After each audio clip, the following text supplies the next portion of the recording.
Jeremiah Fears, despite his news today, is not impacting that starting five. But let's get to the headlining news of the day, especially on the Illini basketball side. Jeremiah Fears, Joliet native, top 40 recruit in the 2025 class, member of the Team USA under-18 team that played in the AmeriCup with Merez Johnson here recently, has reopened his recruitment. He announced that on social media this afternoon. And there are a lot of signs that point to him making a move to 2024 and reclassifying. That has not been something that he has said flat out, although this has been a lingering factor with him really since he jumped on board back in January, is the desire potentially to make a move to college early. The Fears family is very close, and I'm not saying this is a reason why, but close with the Boswells, and we know that Kylan did something very similar and going to Arizona early as well. So it's something that's been an ongoing topic of discussion with Illinois. We've talked about it before, I believe, but Illinois has remained pretty firm, very firm, I should say, on their stance that they want him in 25, that they're not really interested in taking him in 24 as far as what his desired role would be. Obviously, NIL factors into the equation. And I know back in the spring, just to kind of set the stage a little bit, and we can talk about this and throw it around here, that he played really well down the stretch of his high school season, playing at Arizona Compass Prep. They played a national schedule. They played against a lot of good teams, a handful of games that were on ESPNU, and played at the Chipotle Nationals, which is the national tournament with a lot of those prep schools, those high-profile high schools. And he went against Mount Vernon and had a really impressive showing. So at that time, Illinois was just entering their offseason, a lot of open spots. Of course, plenty of discourse about who would Illinois' point guard be for this upcoming season. And I think that was rekindled in terms of the interest to potentially jump into college this upcoming season. I think that was voiced to the Illinois side by Jeremiah Fears and his camp, his family.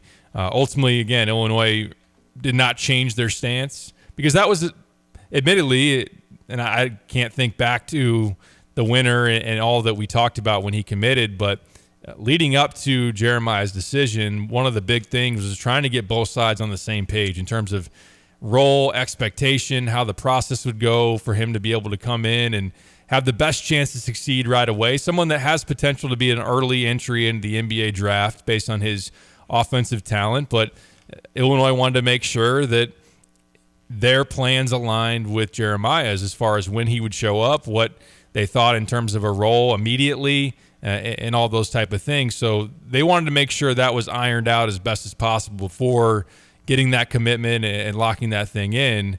Now, ultimately, it was a situation that's fluctuated where I think Jeremiah, at the time of committing and shortly after, felt like they trusted the staff and that they were okay with 2025. Well, Jeremiah, to his credit, did play well late in that high school season. He played well for the most part on the EYBL circuit this spring. One knock on him is the three-point shooting, which he didn't do very well with his AAU team or really with Team USA. I know it was more of a limited sample size, but there's been some rumblings and just kind of the lingering, would he ultimately push again for 2024 to make that move? And I know that when I interviewed him over in Indianapolis during the live period with a couple of reporters, he was asked, hey, have you sorted things out as far as a reclass decision? He said, I've still thought about it. I haven't landed anywhere on it. And I didn't think a ton about it, but ultimately now you see his decision. And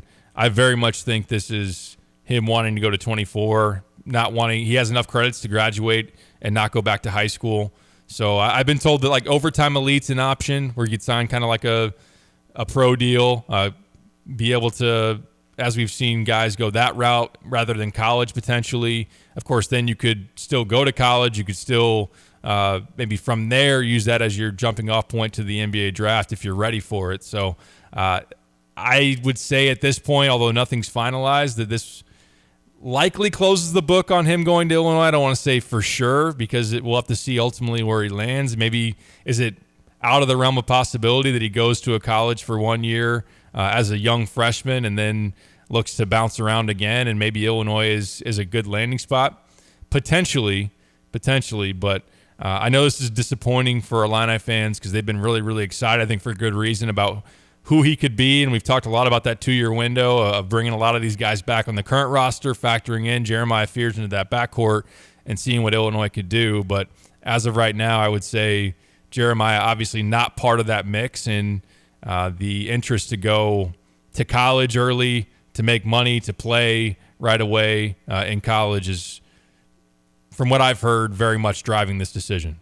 Just seems kind of late to make a decision like this, don't you think? With guys already on campus. Now, I know a guy like Will Riley is in a similar boat right now, but he was kind of going through his entire initial recruitment process with most suitors realizing that that was a realistic option for him, whereas it feels like Fears' commitment to Illinois was with 2025 in mind on both sides, and all of a sudden now, he wants more opportunity. He wants to make the jump now, and obviously he wants to make the jump with opportunity to play right away. And Illinois is in a position where they've filled out their roster, and you just can't offer him that. So to kind of have this hit you on July 1st, now, like you said, I'm sure they've known this was a possibility for a while.